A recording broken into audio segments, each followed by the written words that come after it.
I'd like to introduce to you a band that you know and love. Come to you like the sound of equipment being thrown from a moving van, the sound of dead cell phones and oil rigs, the sound of empty parking lots and school buses. They love to live and live to love. Ladies and gentlemen, Jesus Children of America, the White Stripes. Hello. Come on in, the water's great. My name is Ryan Schaap, and this is the Hardest Podcast, a podcast. If you're Canadian, I hope you had and are having a lovely long weekend. And if you're an American, I think that's coming up soon. How are you doing this week? How are you doing in what is officially Elephant Month? A record so big that it's going to span 2 months. We're going to go from May potentially into June. Let's take a look at this. Actually, I didn't even think about this. Yes, last week was a great show.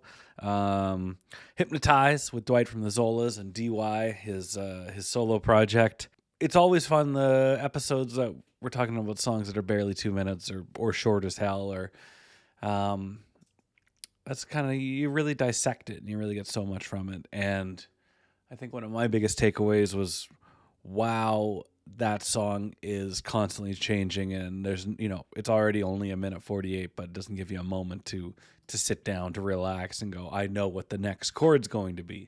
So Elephant Month rolls on, and Hypnotize was one of the songs that they recorded at Toe Rag in late 2001 to determine if the studio was a fit for them and made sense. And the other song they recorded was this one that we're doing this week. It's True That We Love One Another with Holly Golightly. This song was pitched to me by my good friend Charlie Kerr, lead singer of Hotel Mira, but he wanted it to do with his brother, Matt, who is a frequent contributor to this show. This is pitched to me while watching a very long and unremarkable wrestling event. I thought it was a great idea, and it was so cool to get everybody together and discuss what is one of the sillier White Stripes songs, and the track picked to cap off, probably their best record, depending on what day of the week it is. I'll tell you that. So it was a lot of fun insight into that song and our experiences with it, and that conversation will begin in just a couple of minutes. Before we get into the conversation with Charlie and Matt, I should share that, not that there's any progress, but maybe I've issued a formality. I've completed something, a box to tick in the ongoing lofty goals of this show.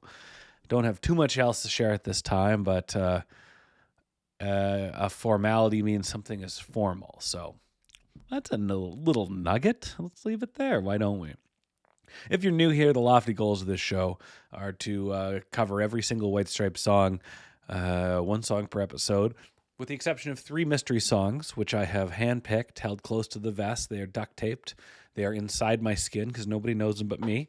And the goal is to have Jack White come on not once, not twice, but 3 times to discuss those songs. 3 very different songs. Yeah, I'd say that. Yeah. So we're inching towards that goal. And you're wondering, hey, Ryan, what can we do to help? Well, easiest thing you can do, one, is you can listen to this podcast. You can follow us on our social media channels, and you can interact with us, and you can spread the word. Grow this footprint. You can also write your government representative and say, this is a good show. So those are our lofty goals. You can help spread the word of the show. If you want to support the show monetarily, get a little more bonus content, which we have some stuff coming up very shortly. Patreon.com/hardestpodtopod. Once again, that Patreon URL is patreon.com/hardestpodtopod. For either 5 or 20 Canadian dollars, you can get immediate access to bonus coverage, bonus content, early releases. And there will be an early release. Next week's episode, which is a big one, is going to be released early on the Hardest Pod to Pod Patreon. So it's a special one. It's a big one. It's not that big, but it's pretty big. And that's going to be available a week early. Patreon.com/hardestpodtopod. If you also want to buy me a coffee, you can go to buymeacoffee.com/hardestpodtopod. So One other way that you can support this show is by taking part in this call to action that we do each and every week. So what I want you to do is hit pause on this podcast, go to your streaming platform of choice. Listening to it on vinyl is nice, but for this cause, you got to listen to us on a streaming platform. Go find Elephant. Go find the last track on it. It's True That We Love One Another, and give it a listen. One, you give it a listen so it is as fresh in your mind as it was in my mind and Charlie's mind and Matt's mind when we discussed it. Two, in an effort to show the fat cats at Third Man Records how this show is growing, how the audience is growing, how engaged the audience is, that little blip of streaming data, when we have a new episode come out, will help show that. It's growing. Small and steady, but growing. Slow and steady, too. I don't know how many people are listening to It's True That We Love One Another on a daily or weekly basis, but if we can have a tiny little blip that says a couple hundred people listen to it today on Tuesday, May 19th, you never know what's going to happen. So listen to it on your streaming platform of choice. It's fresh in your mind. You help get the attention of the fat cats, and that's a great way to help us, and that's a great way to tee up this week's episode with the Kerr boys discussing It's True That We Love One Another.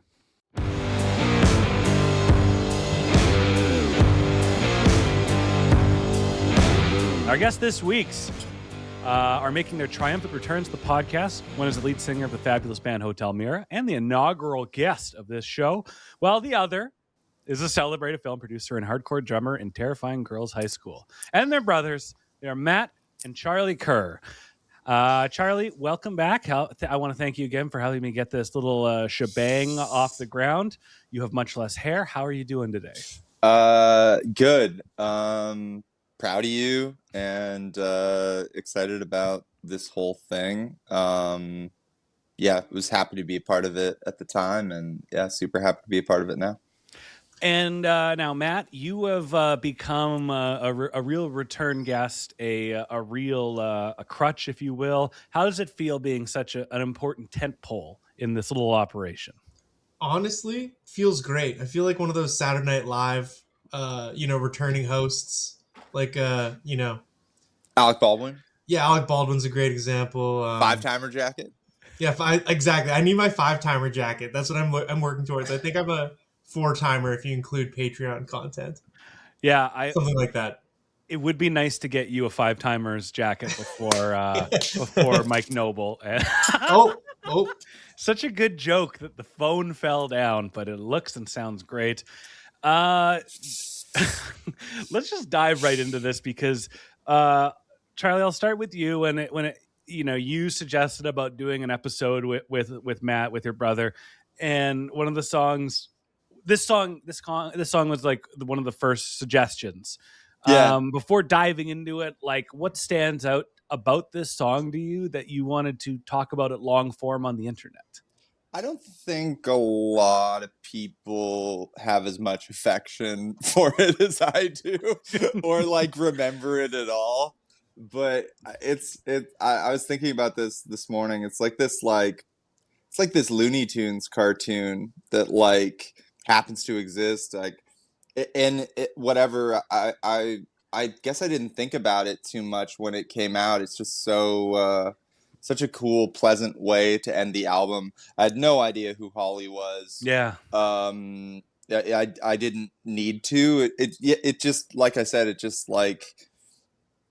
speaks to the White Stripes like world building that this kind of silly 1960s kind of cartoon could exist in their world with all this like garage rock and blues and it's just so funny. Like. I gave that horse a carrot so it would break your foot.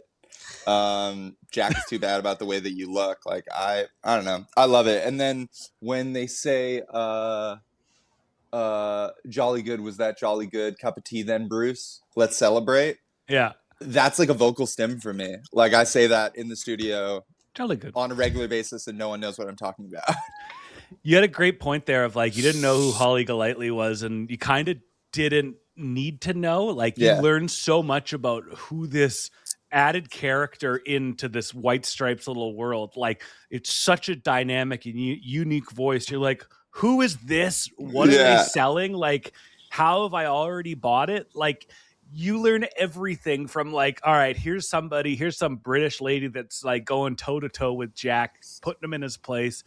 And you're like, okay, I've never heard, I immediately hold her in such high regard and I've never listened to any music she's ever done, but I'm like, she is a huge prominent figure just from this fun little goofy track. And whether it's persona or myth making or the truth, the way that Meg comes off is really rad to me. The fact that like she's really annoyed by Jack and sort of like this idea that she's, like I said, whether it's myth making or it's reality, like that she's steering the ship towards home over and over again, and sort of sees Jack as this obstacle. Yeah. Matt, you when Charlie suggested this and roped you in, when you came, I don't know, have you known about this song? Had you heard about it and appreciated it, or are you just turning it on and be like, what the hell is this? Oh no, this is a song I definitely remember very clearly from being a youth. I remember like kind of going through like a phase where I was like the first time I heard it, I was like, well, this is just not a White Stripes song. It's bad. Like, I think this is something you've said multiple times on the pod, where you're like, you know, young rocker child just like couldn't metabolize this song.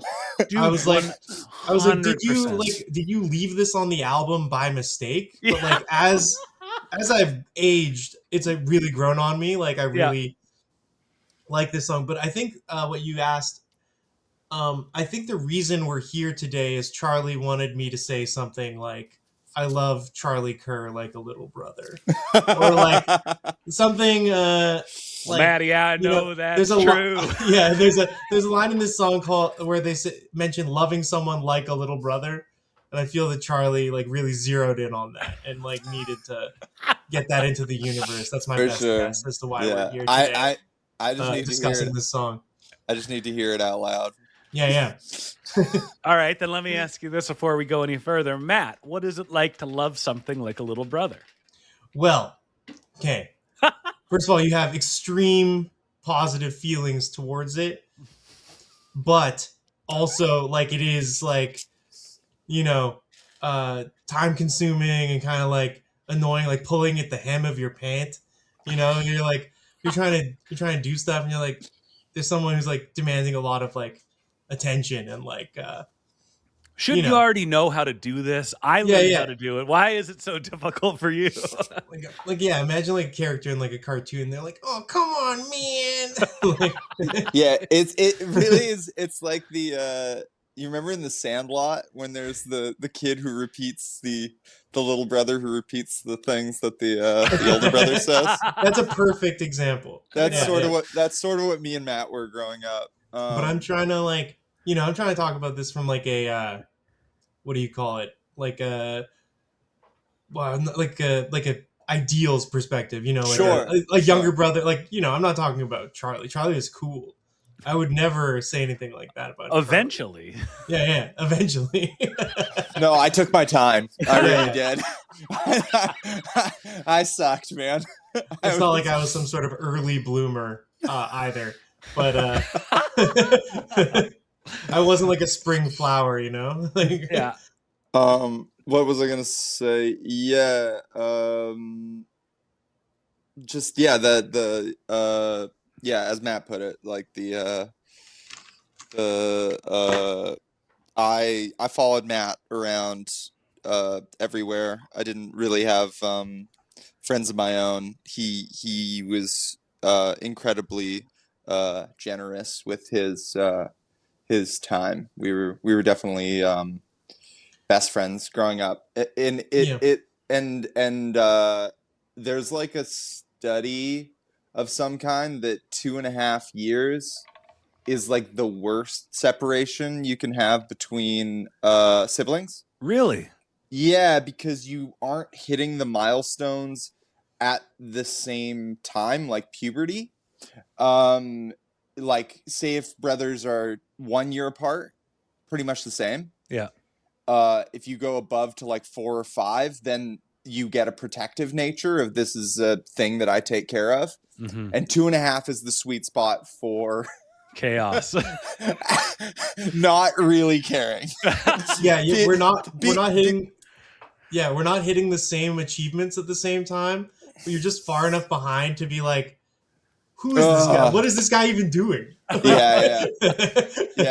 This thing that I have no interest in protecting. Yeah.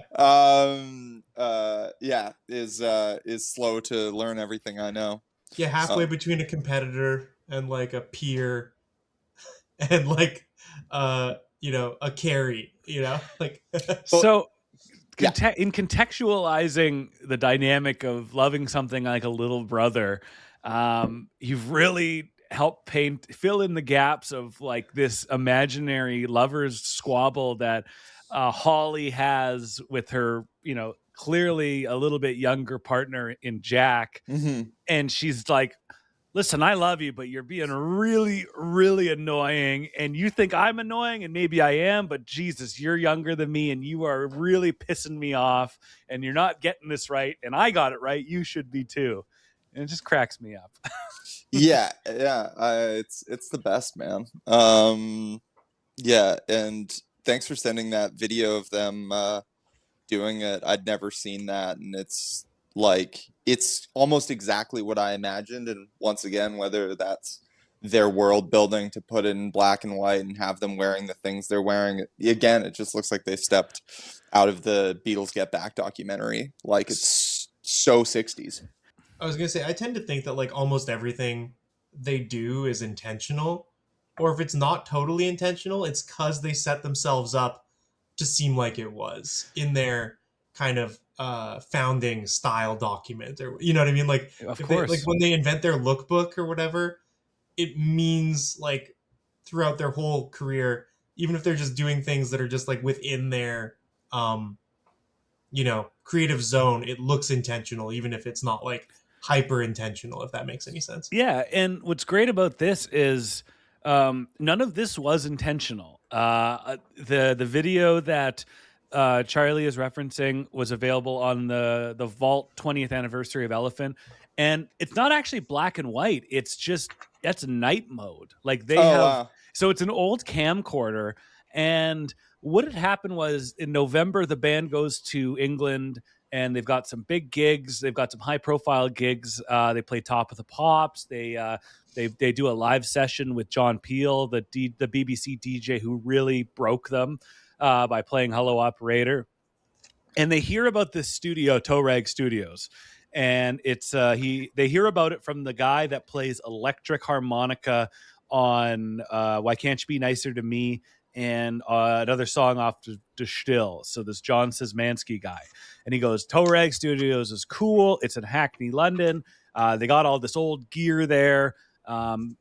Jack famously said that there was a board that he is pretty certain they used on Tomorrow Never Knows off the Beatles Revolver.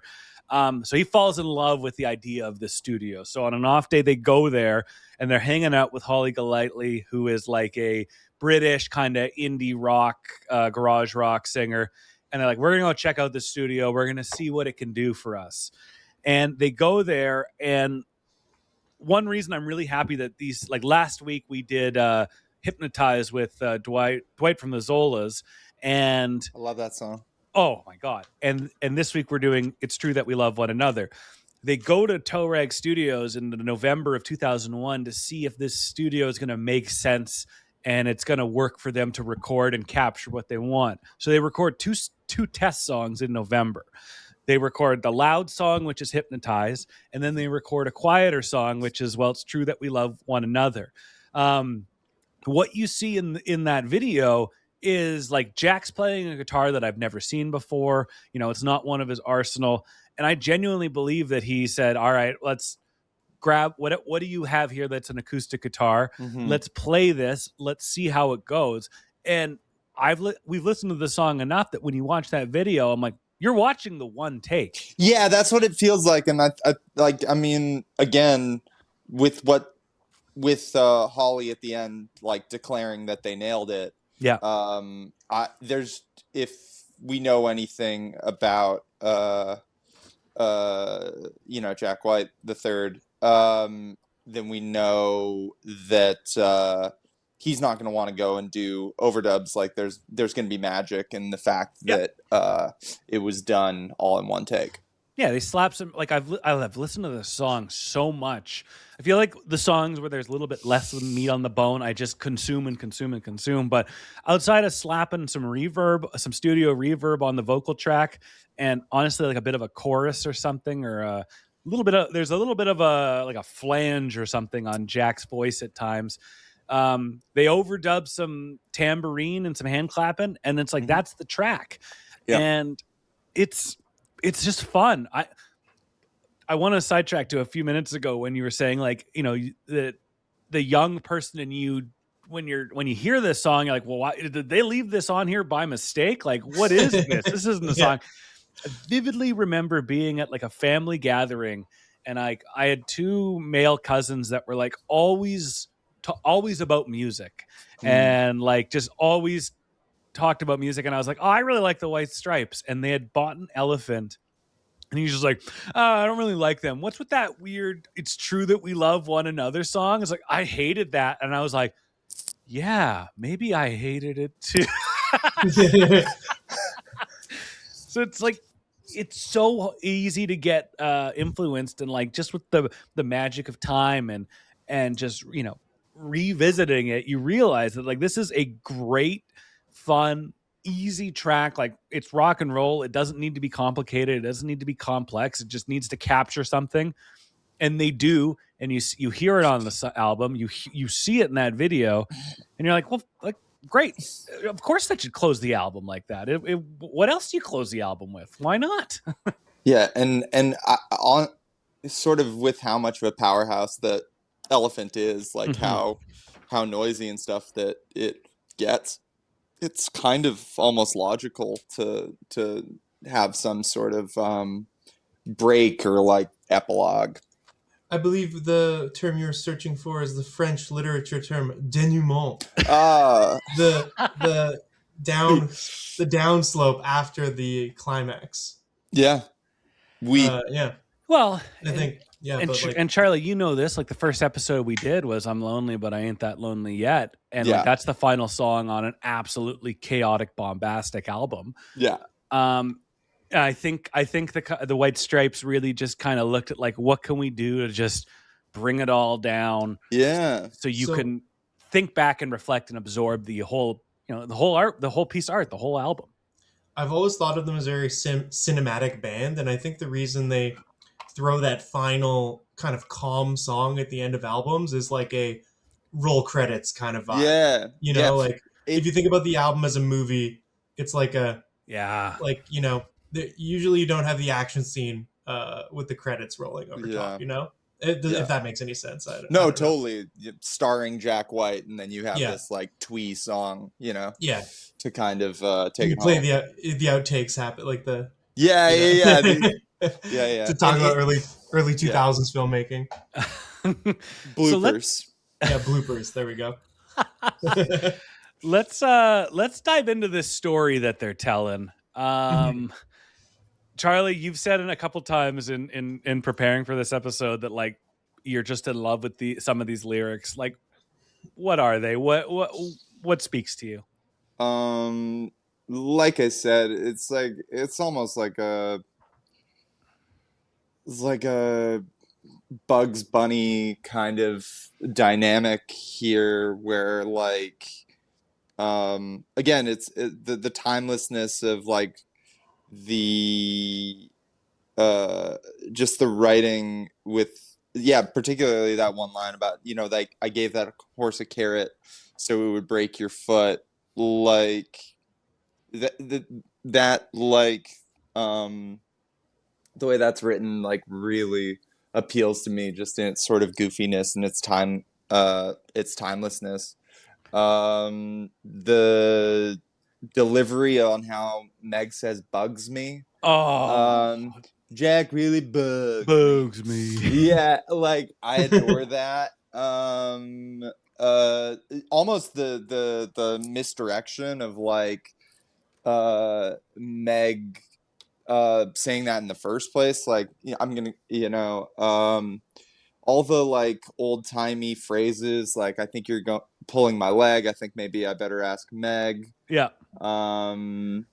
The sort of like wholesome like pregnancy joke Yeah.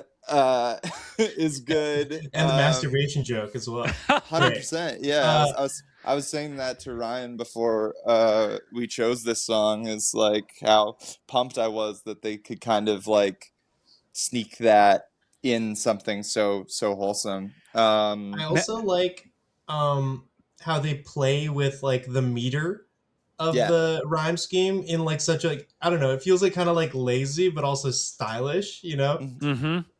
Like where they like, you know, like tell you what it's really all about. You know, like that's like that doesn't really fit with the previous line, you know what I mean? Like a lot of the lines don't really like fit together, but it's like, I don't know, chaotic but good.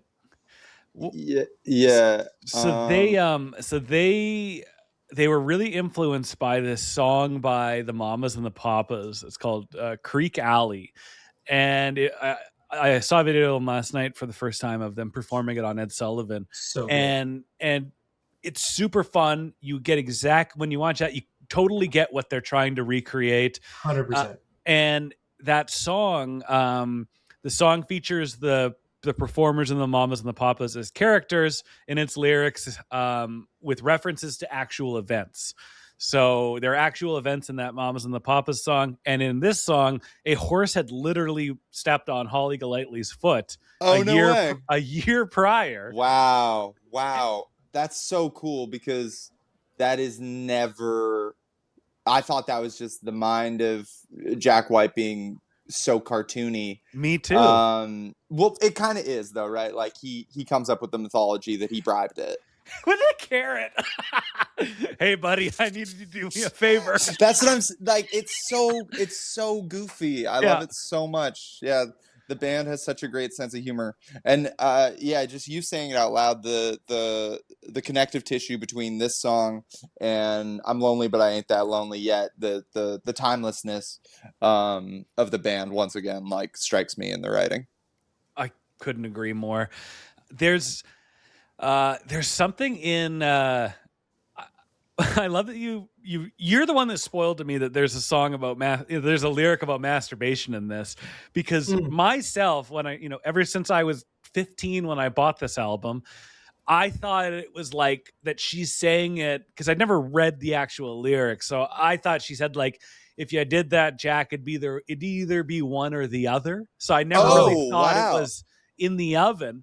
So I thought she was saying that Jack was just so full of himself. So it's like, go back and love yourself. And he's like, whoa, I'm aware of how full of myself I am. And if I love myself, I don't need to give out any love. So I had this goofy little, that almost makes more sense. Yes. But it's like, no. And then you read the lyrics, it's like, I'm gonna get you pregnant, so go Jack. Yeah, more or less. Yeah. Go Jack White off. Go Jack White off. Matt, these lyrics, goofy as hell, tell a story. What stands out with you when you're listening to these back and having them in front of you in black and white? Yeah, I mean that stuff that you had mentioned earlier is all quite funny. Yeah, it's hard to say. There's like the obvious like sex references at the end. Also, like, does it like that they're kind of still playing with that rumor or the world building of them being siblings or whatever as well? Like, calling it like I love you like a brother, or like, are they? Yeah, that stood out to me. And yeah, just kind of the strangeness of this whole relationship. Is that also like, what is the band from that earlier rock and roll era where everyone was in relationships with one another? Fleetwood Mac. Yeah, so we got Fleetwood Mac kind of representation going Yeah. on. Yeah. I was thinking the Mamas and the Papas might have been related, but I couldn't place that. But yeah, so like kind of that, yeah, Fleetwood Mac vibes of a group of people that have all that all appear to be romantically involved, Yes. uh, coming together to make a creative endeavor and having that be kind of strained. But like in this, it's much more explicit, right? Because they're like in the room together, being like, "We love each other, ha ha ha," and it all kind of sounds a bit fake, right? Yeah, Yeah, yeah, Like yeah. you're like if you have to tell someone else how much you love someone else, like oftentimes like there's a reason for that. Like usually it should be apparent, right? That's what comes up for me when I listen to this song because it's so saccharine, so, like overly sweet. Mm-hmm. When I listen to it, I think that I interpret it as Meg's already been down this road before. Yeah. And it's Yeah, you can do it if you want. I can tell you how it's going to wind up. I can tell you what But I yeah, really want. it's true, right? Like, and it's 100% that, but it's also like it's a weird relationship that like who's like why are you still around to tell me that, right? Like. Yeah. Like what if that's the case that like why are you still here? Y'all still homies? Like it's kind of weird. I'm not saying that that's like how you should act in real life, but it tends to be how people behave, right? There Like, was Charlie mentioned the vocal performance from Meg where she kind of brings this kind of like Eeyore. yeah, that really bugs me, like just goes down and down and down. Eeyore. And I don't even think that they had I think she just like went off vibes because I can't imagine there was this like preemptive decision like throw a little humor in here and bring it down a couple octaves because it's just it stands out so much and just like it really brings some kind of takes the seriousness off the song again. It comes back, it comes in waves of seriousness and goofiness. And like the song starts where they're like, I'm like, oh, this is a bit of a silly song. And then Jack's accusing her of spending all his money on pain pills. Yeah. that's like, Jesus, where are we going here? Man, that's exactly what I wanted to bring. I should have brought up the pain pills. That's what I was thinking of right before as well. Yeah. I love that line. Yeah, the wholesomeness, like again, like similar to she's homely and she's cranky and her hair's in a net. Like just that thing too of like these winks towards something like really dark. Yeah. Sort of with all these aesthetics of almost like a 1960s twee thing. But yeah, the other thing I was thinking like this cartoony dynamic. I said Looney Tunes earlier, but maybe it's more Winnie the Pooh, where it's like Jack's like upbeat Energizer Bunny energy is like a bit like Tigger, and then Meg's a bit like Eeyore. Who's Holly? I don't know. Did Tigger ever want to fuck some British character? Do you see Holly Golightly getting stuck in a honey tree kind of thing? Oh boy. Just hand like oh jeez, I'm stuck, fellas. God damn it. So the unique thing about this song is like it's the only White Stripes song that features anybody else on vocals. Yeah. Which really stands out. And it was never performed live, which makes sense. Understand why, yeah. But it was played live. So, oh, cool. What happened is the White Stripes recorded what is affectionately referred to as the Peel sessions. So they did a live performance on BBC Radio at John Peel's house, and it's outstanding. But if you look at the set list, there was it says that they played It's True That We Love One Another. So in one of my many, many, many emails to one of the fat cats at Third Man Records, Ben Blackwell, I said, why is this accurate? Like, what happened?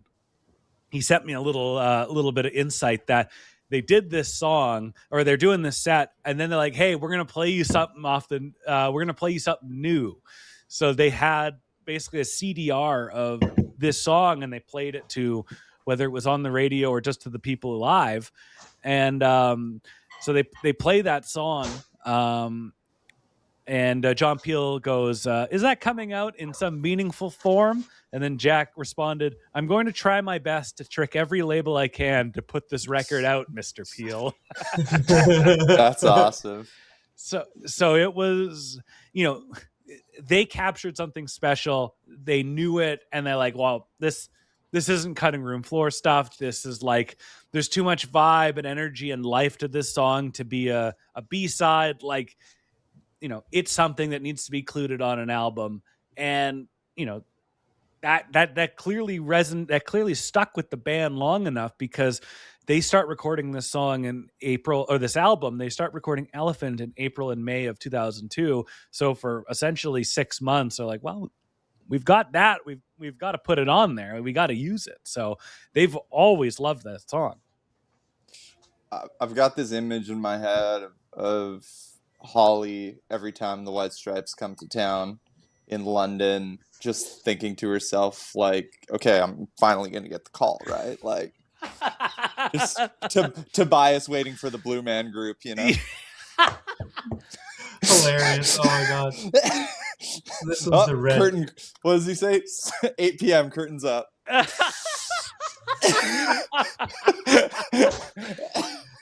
Jack, like, piece of shit.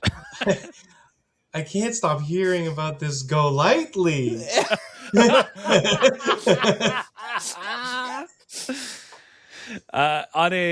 an interview, I forget who it was with, but they say the album's one guest is British garage rocker Holly Golightly, who sings on "It's True That We Love One Another."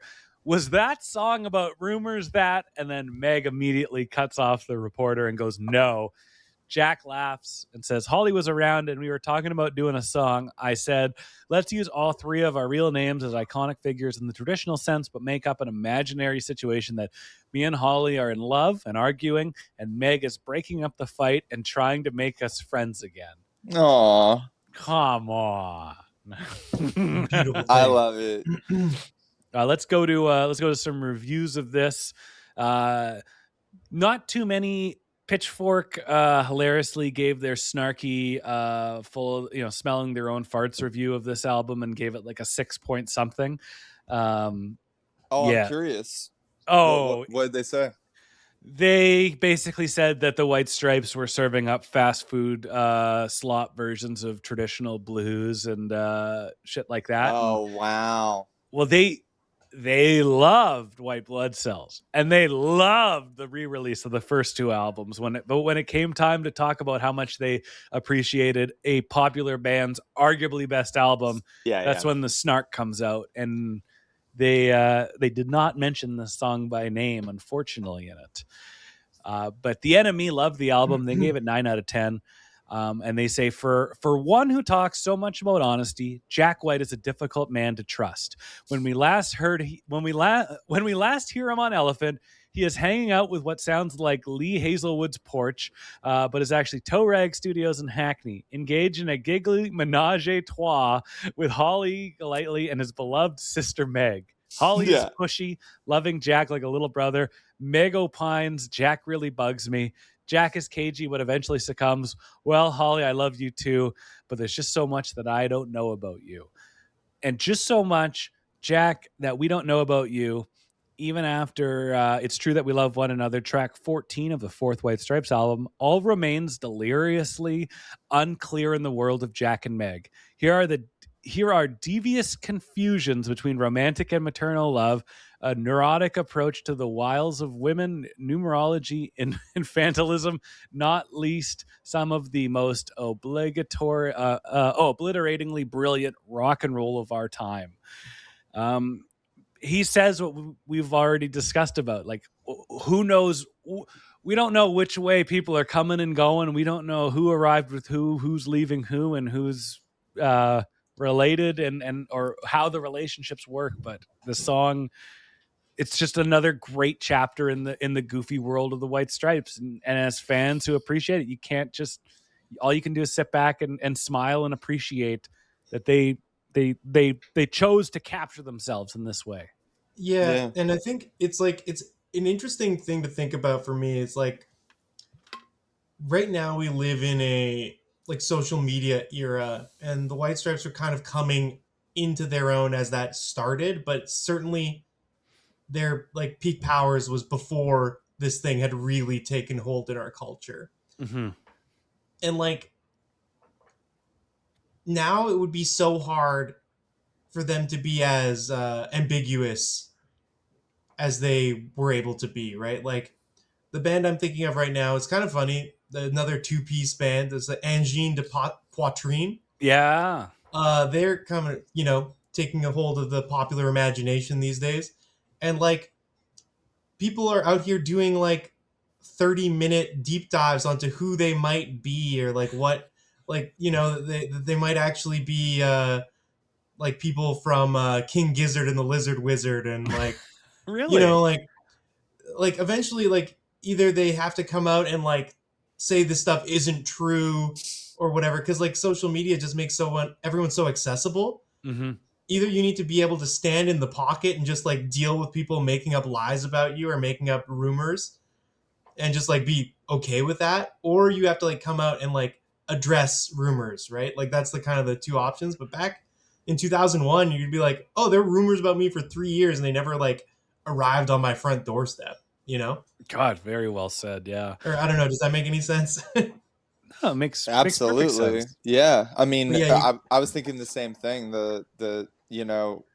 That's his sister. No, it's his ex-wife. Like, that would be a day's worth of press rather than an entire lifetime kind of of the band, right? Like, or people would want to know why that was their mythology in a way that, I'm gonna bring out my inner nerd, but like, in the same era, you used to buy video games and not know how to finish them.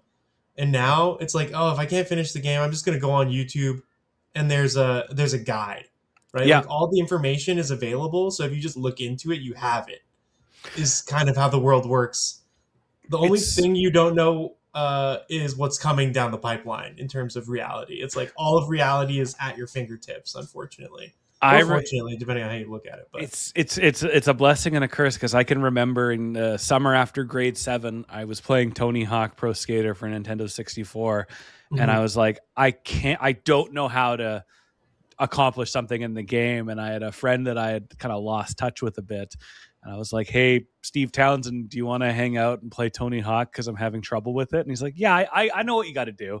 And like, just like rekindled a friendship over the summer. Yeah. And it's like, yeah, if I had a YouTube tutorial, none of that would have happened, and I wouldn't have had that struggle and everything that came with it. So like, yeah, not having everything at your fingertips and not having answers for every single thing, it can make life kind of difficult and confusing, but it also can create so many positive things from it. Yeah, and like urban legends. Remember, like they used to be so much easier to exist, and now it's like the only like urban legends now are like full blown conspiracy theories, which are like kind of toxic to the to the world. Yeah, and you have people online that are like, I'm going to figure this out. I'm going to just like there are sleuths, whether they are professional or amateurs. They are looking to find the fact and truth of everything. Everything becomes true crime. Yeah, I said recently that I think you could, between like 5 hardcore Swifties, solve the Zodiac Killer. Oh, easy money. Yeah, and I think you can do as, it. As we're That's so talking about funny. prior, like everybody wanted to know people wanted to know the accuracy behind or the truth behind Jack and Meg's relationship, and basically their kayfabe on screen and then their shoot behind the scenes, and the press publishes the divorce certificate, and they're like, well, your husband, you're actually ex-husband and wife, and they go, oh, okay. And then a second later, this is my big sister Meg on the drums. So like, they Yeah, didn't totally. care. Yeah. But I don't think that, if the White Stripes started in 2026, I don't think that our generation or people of this ilk are able to not care and let the, like, okay, well, I'm just going to keep saying this more. And back then people were like, well, they're making really good music. They're not hurting anybody by having this little charade. So who cares? But now it would be like, no, we need to figure this out, that they are liars and we can't trust them and all that. Well, you can kind of see sort of the think piece era of like 2018 or whatever. Like Jack does run into the press and sort of saying that like some of the material off Blunderbuss was like misogynistic or something, and it's so you can see that the press became a different thing as time went on, and something that he interfaced with in a way that was way less fun. Totally. And and that's still happening. Like he recently just said, like, he's very consistently, for as long as he's been kind of in the spotlight, it's like, I'm not an autobiographical writer. He said that time and time again. And then I think in an interview with The Guardian, he says, I'm not writing songs the way Taylor Swift writes songs. Like, I don't have identifiers that you can connect the dots like you're trying to track the Zodiac killer. Your clickbait headline says Jack White doesn't think Taylor Swift he finds the way Taylor writes songs boring. And now he's like, well, I hate the press. And for a guy trying to do an interview with Jack White a bunch of times, that ain't good for old Ryan, I can tell you that. Well, that's the thing. It's like, if you set yourself up as like one of these press people that we don't like, like, I feel like certain I was watching this person talking, they're a professional muse, and the way they describe themselves as a safe space for geniuses. And I was like, that's a really cool idea. Because, like, there's a lot of people out here whose their job in the media is to, like, tear down creators. And you're like, oh, like, your job is to comment on things and be negative, essentially. And, like, I don't want to be so, like, cynical as to think of that of people. But, like, eventually your product reveals itself over time. And, like, if your job is to just like create clickbait headlines and like make it more difficult to be the artists that we as consumers want to like absorb their output, like I don't know, it makes me upset. It makes me upset. The thing that I always think about now these days is the Timothée Chalamet interview. Oh yeah, where he said some stuff about ballet and opera that I thought was frigidly cold takes, like obviously true. Like, if people cared as much about ballet and opera as they do about movies, we would know who the number one ballet guy in the world was, or the number one ballet girl. They would be making $25 million a year. Of course. And we would know who they were at the top of your head. Opera would be the same. But, like, we don't, or the average person doesn't. And, like, he pointed this out in a way that he felt was obvious, but everyone like dumped on him. And like, I thought this was a very bad thing for our media environment, that we treated this like it was some sort of like terrible thing to have said in public, because now people are just going to be much more guarded with all of their interactions with the press, even in like a, what would you call it? Like a relaxed setting like he was in. He wasn't in like a New York Times interview. Yeah. Or like something like that, like I think his mom works for the New York Ballet as well. Yeah, and so I think he was speaking to the low attendance that he'd seen. And it's this thing too where he's like, I think he also did ballet as a child. Like, this is not something where he was actually dumping on the art form. He was talking about like that he wants to be in the trenches, in the like most like kind he's of raising highly awareness Yeah, of yeah, the lack he's- of attention, and he's Yeah, like, more exactly. people, like these are insane athletes, performers, and artists, and more people should care about them. Hey, you But, piece of yeah. shit, quit dumping on them. But what I really don't want to see is the art world look like pro hockey. As I know Ryan's a big fan of pro hockey. Every pro hockey interview is about the same. Like, let's get pucks deep. Let's give 110%, 200-foot game. Let's win this one in the third, boys. Exactly. Like, well, I don't need to consume any of that interview material ever again, in my understanding, right? Like, if I know what they're going to say because it's scripted and they're not going to give us any original thoughts because the environment is so toxic, Mm-hmm.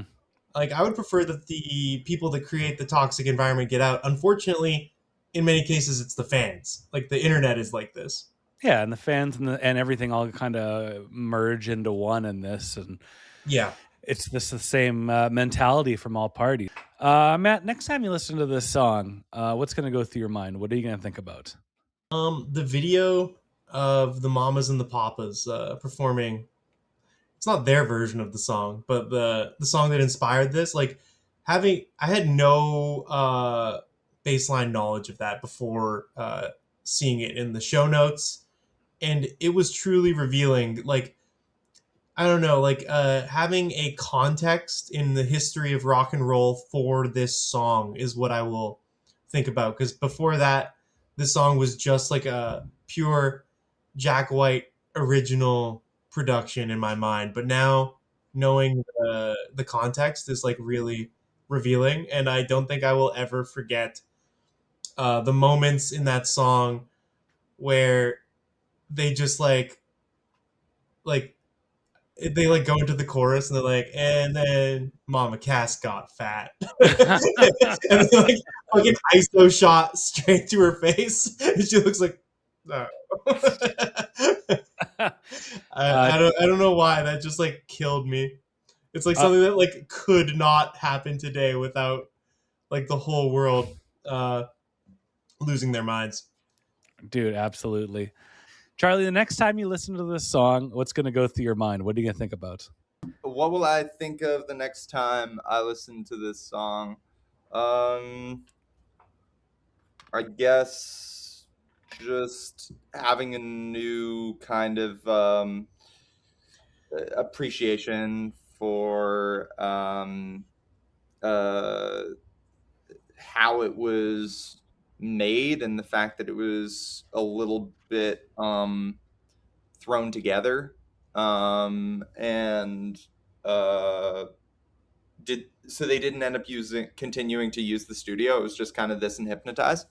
No, they recorded all of Elephant there. So they came back a few months later. Like they were stoked on what they hear in Hypnotize and this song. Oh, that's fucking awesome. Okay, cool. So it's like this proof of concept almost. Yeah, I love that. Yeah, maybe I'll go check out Holly's band, because I genuinely had never heard of her. So yeah, me too. I think we all should. Yeah, but yeah, it's cool that you guys like it as much as I do, even though you both took a minute to come around. And It took 20 years. And I was just able to be young and whimsical. That's the word I wanted to mention. I forgot to bring it up. It was like, this song's got major whimsy, and the internet's into whimsy these days, so this should have great SEO. Pro whimsy. Just throwing whimsy into the search bar and seeing what pops up. We're gonna crush it. This thing's gonna be discoverable. Yeah, I'm with you, Matt. That I think it is frustrating and dangerous to just sort of see the kind of lack of risk and beigification of stars.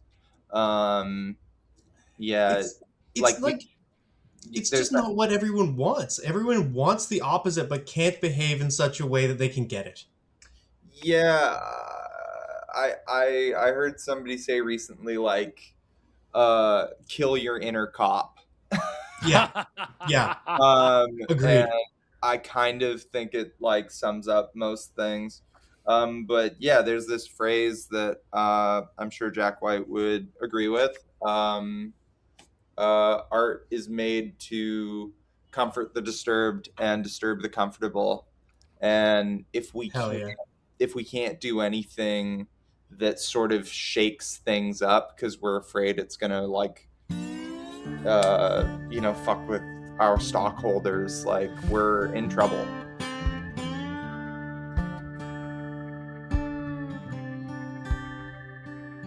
Okay, that was Charlie and Matt and Ryan. Ryan, Matt and Charlie. Charlie, Matt, Ryan. The Kerr Boys at it again. Hotel Mira is playing some Western Canadian dates, and I think in California too. They're an outstanding band. Please go check them out. Here's a spoiler: the episode next week is the hardest podcast. Blah! No, it's not. The episode next week is the hardest button to button. And that conversation will take place with arguably the driving force of inspiration behind this podcast. And I think you'll really dig it. So that's it for me. The Hardest Podcast to Podcast is hosted and produced by me, Ryan Schaap. Artwork by Catlin Likely. Amanda Schultz is our assistant editorial producer. And Mike Noble is our Gato.